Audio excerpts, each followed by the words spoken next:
be the big button. Is that you got it? Okay. So Daf Lamed Aleph 31. We're starting at the new parak.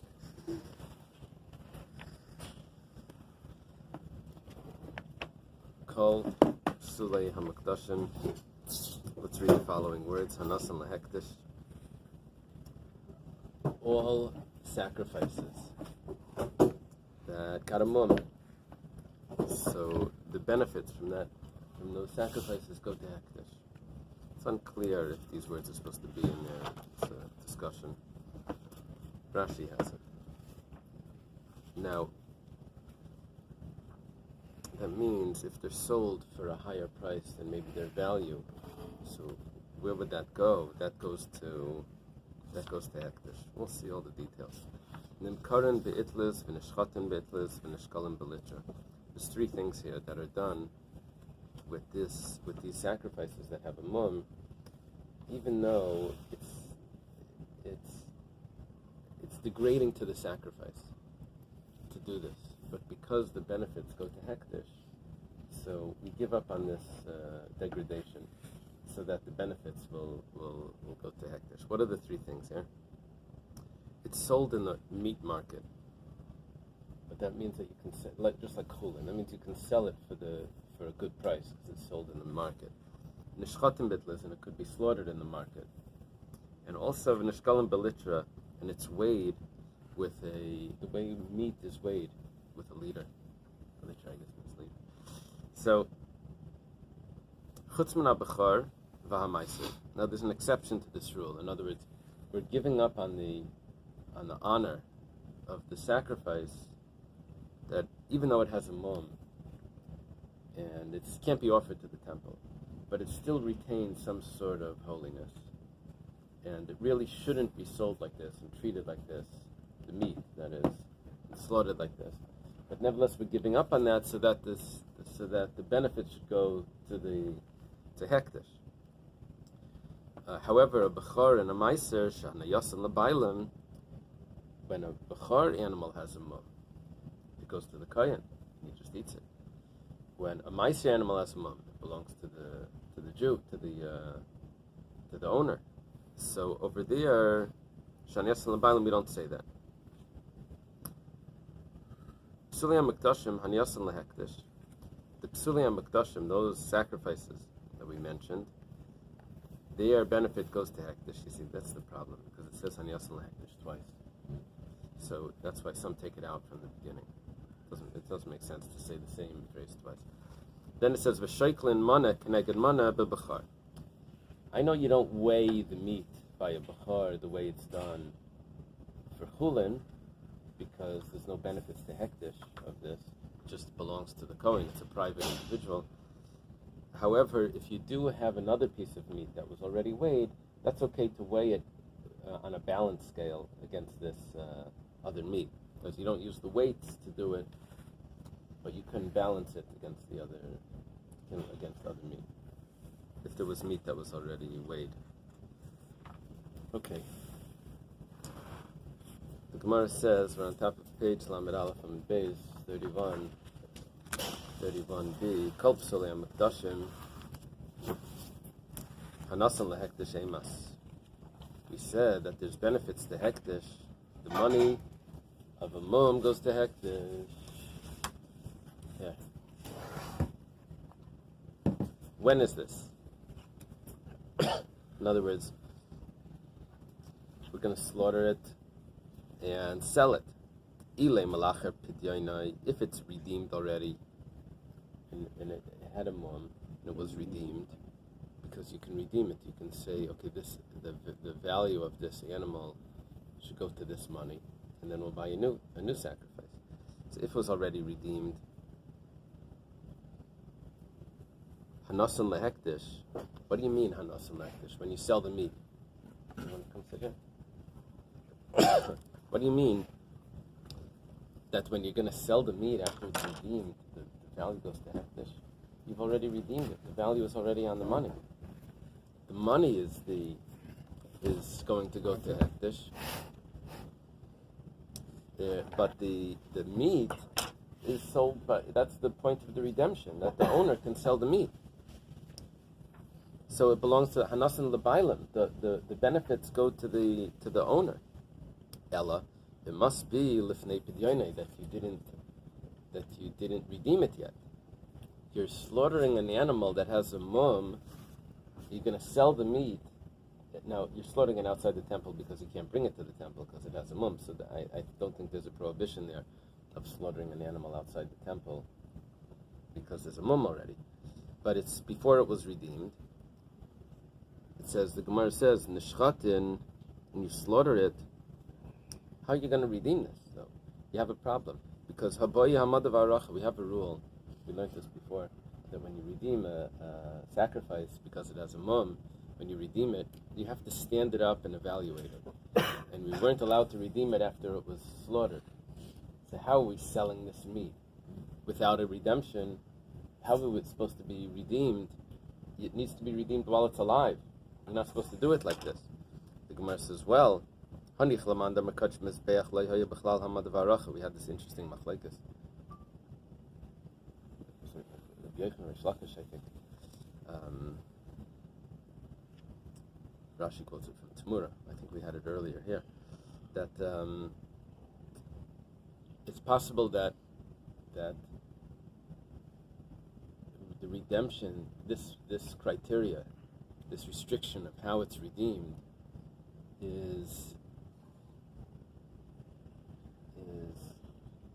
only on things that were bedek habayis, not on kachim mizbeach. Remember such a thing? That hamad v'aracha. So if we say that kachim mizbeach, a sacrifice, doesn't need to be stood up, in other words, redeemed while it's alive, so then fine, we can redeem it after it's slaughtered. But according to the other opinion that says while it's alive it needs to be stood up in order to be redeemed, so when are we redeeming this? As we asked like this, he said that the benefits of Psuli HaMikdashim, of a sacrifice that has a blemish, goes to the hektish. In other words, we're selling the meat. Was it redeemed already? Why should it go to hektish? You redeemed it. The money is hektish. The proceeds from the meat, that was the point of the redemption, should go to you. So it must be that it wasn't redeemed yet. If it wasn't redeemed yet, how do you redeem it? It needs to be alive to redeem it. So, it must be that it was redeemed. So what does it mean that the benefits, the proceeds of the sale of the meat go to hektish? That doesn't mean that. It means adam mikara. It's the opposite.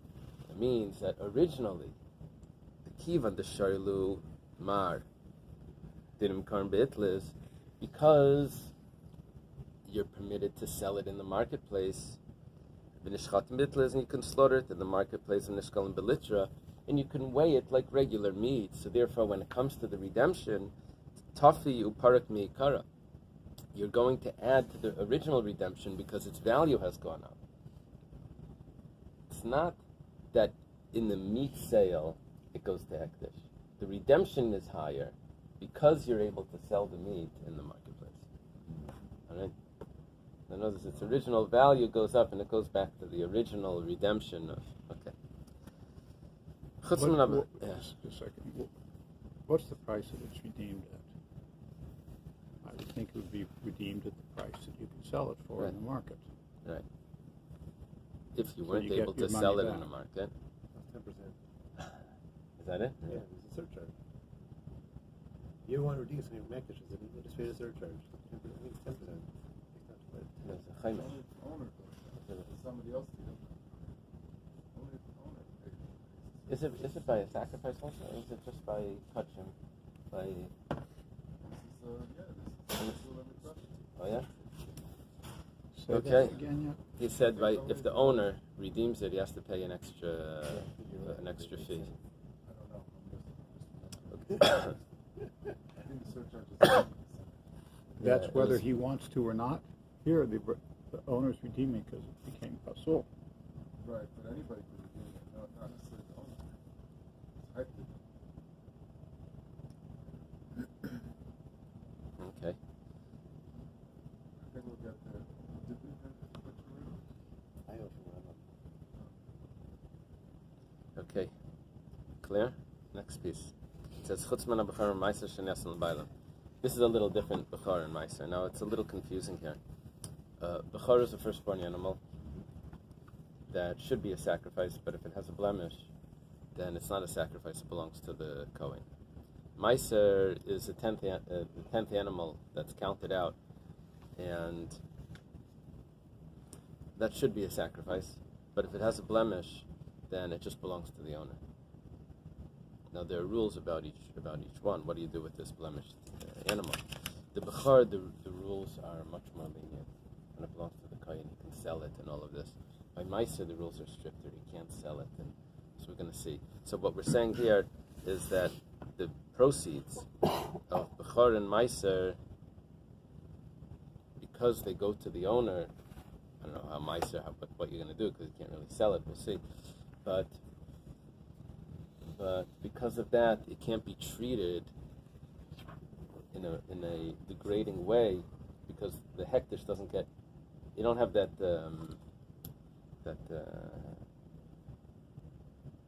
It's better to. You can't say, well, let's degrade it in order to make more money for hektish.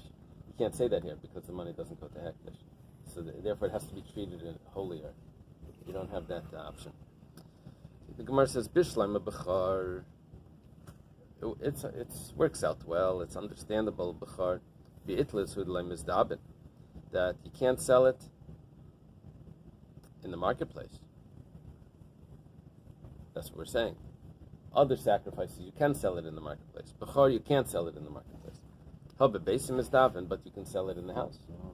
Ala meiser bebesim is davin, but can you sell meiser at all? Can you sell it even in the house? Meiser, you can't sell it all. V'hatanya, it's taught in a brisa. The Bechor nemar lo yisipadeh, you can't redeem it. V'nimkar chai, and it's sold after it reaches the hands of the Kohen can sell it.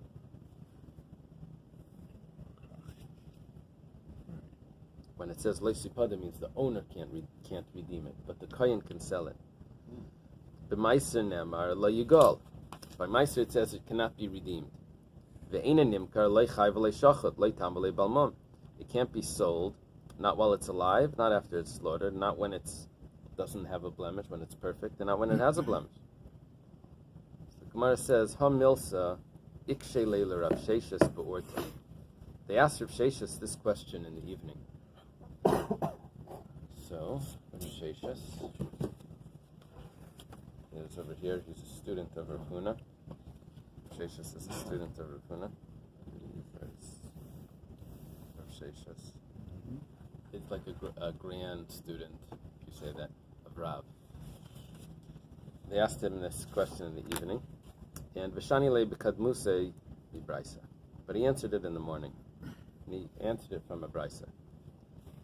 And we'll discuss what the braisa is later, but he just says that the answer is, we're dealing with a special case. These are orphans, and they have an animal. And what happens is when you slaughter the animal, it's going to go to waste, some of the meat, if you can't finish it. So if you can sell it off, then it won't go to waste. You can get the full value of this. So it's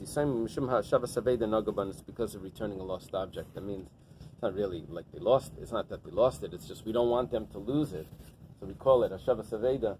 So in this case, in this instance, we allow the sale of Meiser Behema. Special case.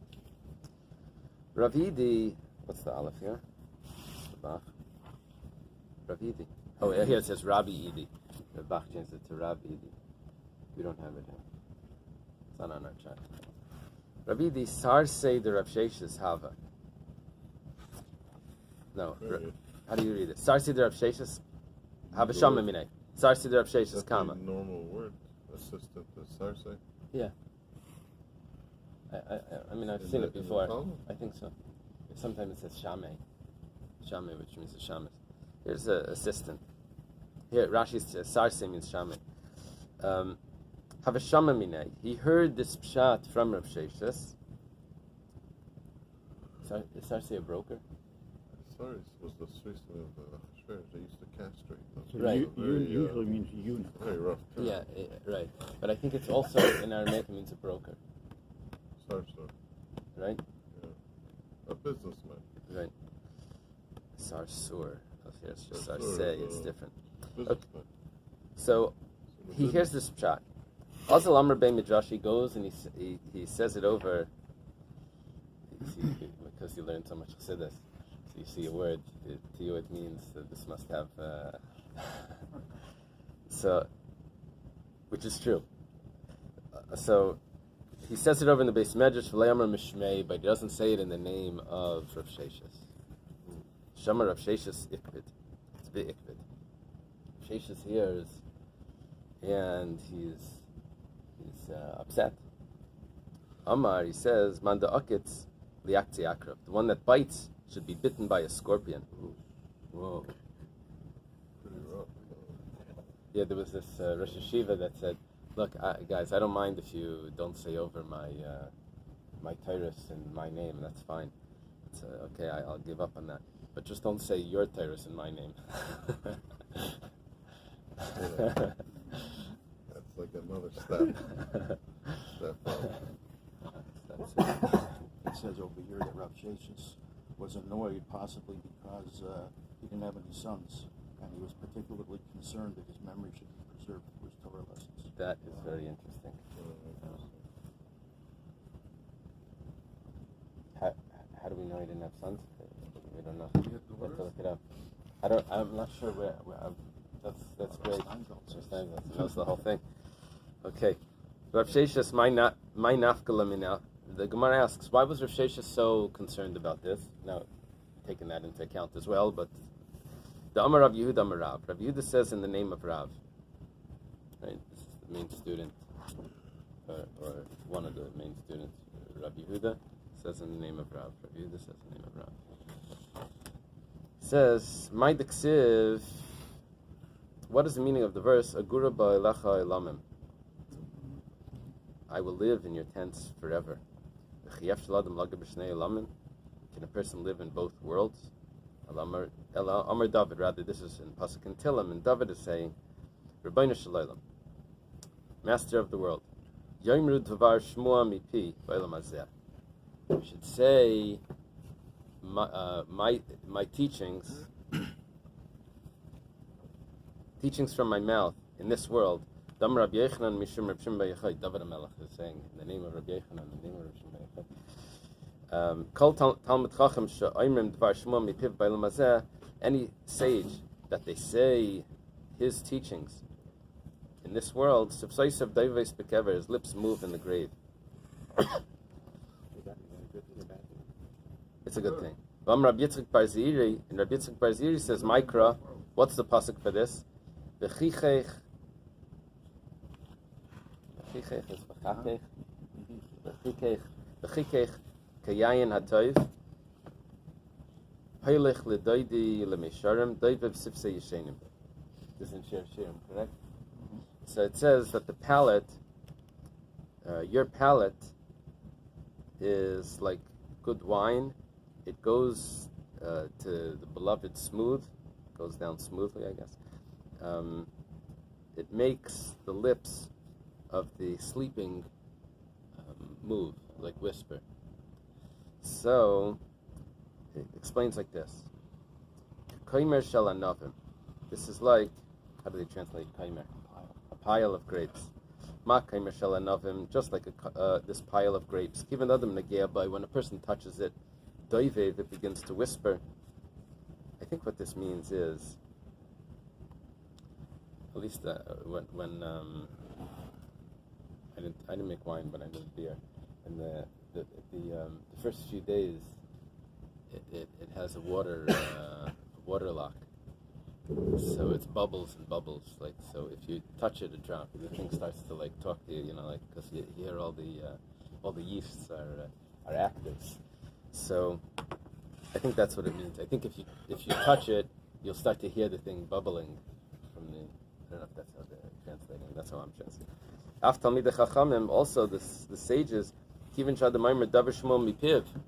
If someone says words of Torah from his mouth, in his name, His lips move in the grave. Okay, so the way that you explained it, Reb David explained it, is that Reb Sheshus wanted that this teaching should be said over in his name, especially because he didn't have children. But you explained. No sons. Huh? Sons. No sons. No sons. And it doesn't help. His daughters could have taught this. But unlikely. No? Unlikely. I don't know if that's. I was listening to. Rabbi Teitz, his daughter. She's a professor. I forgot her name, but she was talking about girls learning Talmud and girls learning, women learning. So she said, women always learned. It's not like this new thing that women new things. It's just your father needed to be Rabbi Teitz, or Rabbi Soloveitchik. She says, the daughter, I forget who it was, or Rav Hutner's daughter, or whatever. So the girls learned. They learned with the father. They learned. Now, it's accessible much more because they have Beis Yaakovs, they have the girls' schools. So the girls are learning. It's just like always, nothing new. Okay. I saw him. They just came out in English, the Partisan, by musician Willie Knopsky. Oh, yeah? So it says that his wife knew so much halacha and so much minhagim that her sister said that if you would put all the Rebbitzins on one side of the scale and her on the other side of the scale, she would outdo her. This is Yankel's mother.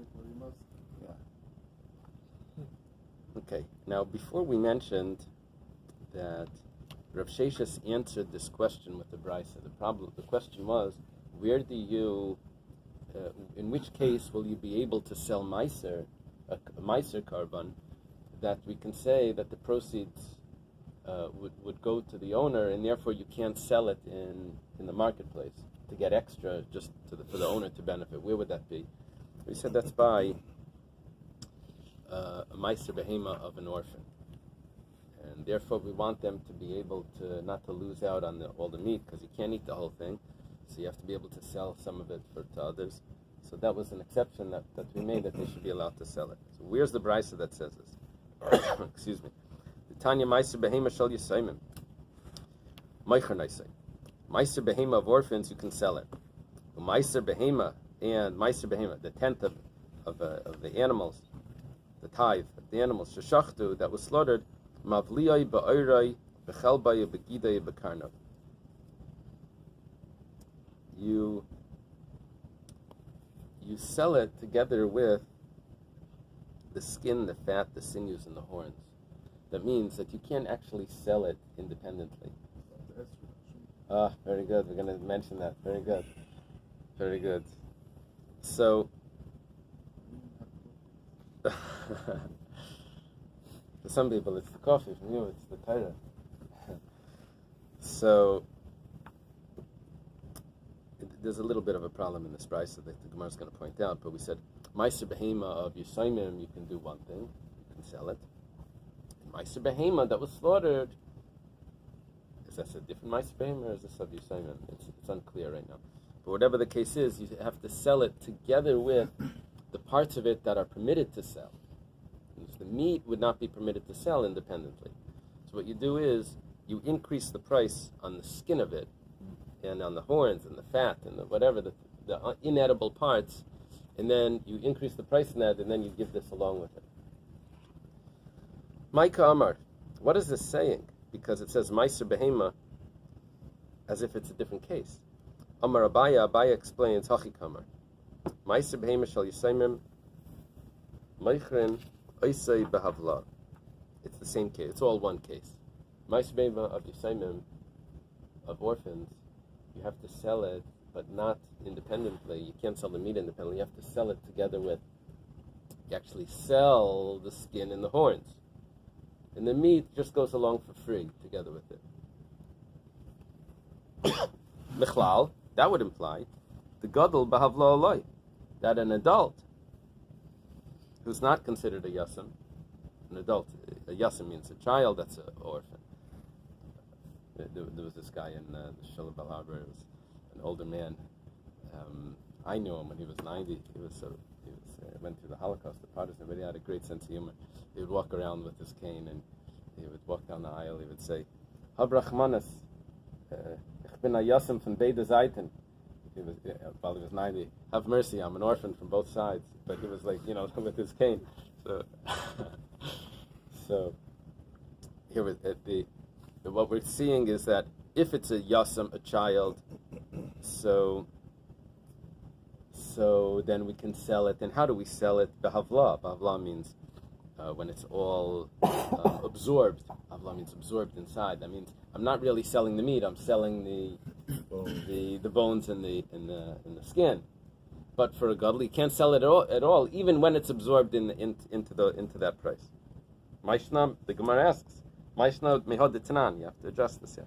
Halikeach lulav mechaveiroi. Yeah, you see this, Yaakov?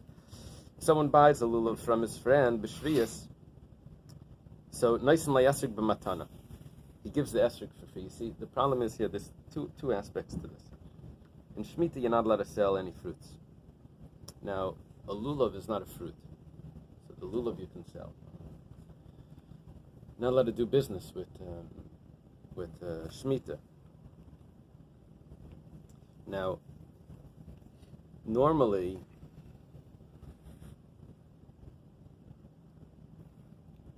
so there's two answers to this. Either it's not a fruit, or it's considered that it grew in the 6th year. There's two versions to this. Usually when it comes to fruits, we say, which year is it associated with? When it starts to bud. Not when it ripens. Because that could be in a different year. It would ripen in a different year. It buds in one year, ripens in a different year. I don't follow the esrog problem. The esrog doesn't go after when it buds, when it flowers. It goes after when it's picked. I'll take before it tastes right. Now, because So we have it here? sold, we have it sent us. Maybe you can pick that on your They didn't have. Can't use it for the 8th. They didn't ship it like that. Grain was imported, but fruits were not imported in those days. It took too long to import. Fruits you had to get from your backyard. If you didn't have it in your backyard, you never had it. It wasn't. The grain was imported.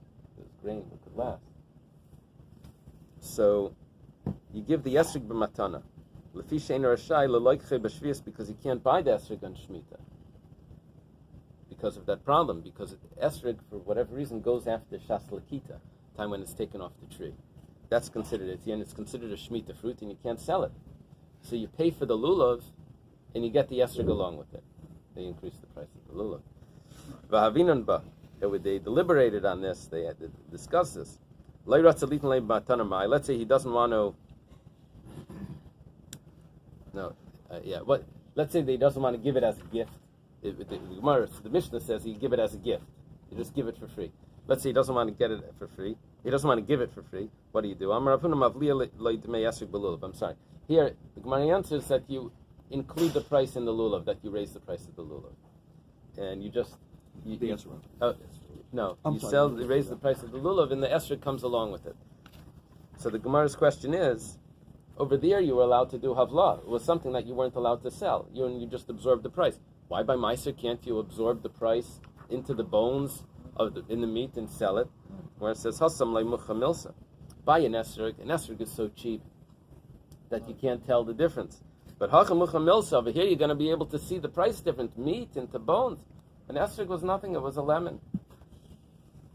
It's a different world, huh? Yeah, different time. Are the peels of shrees, fruit of shrees also? The peels? Do you remember? Yeah, do you remember? I remember. I know the peels of arla are also. They don't throw them away. When you eat Shemitah fruit, I don't think you like to throw them away. Yes, you have to treat it with kedusha. They make like a special bag. Wouldn't it be like before what we said with the hide and the fats and the sinews and the horns? That you're allowed to sell? Yeah, so the peel would be similar? Because I'm not sure. They're like they're negligent horns. Right. Maybe. I don't know. I don't know the answer. Amar Rava. You see, we had a discussion here in the Brisa The Brisa said two statements. Meiser behema of Yisaimim you can sell. Meiser behema you can absorb the price into the bones. Abaya says that it's all one case. Meiser behema of Yisaimim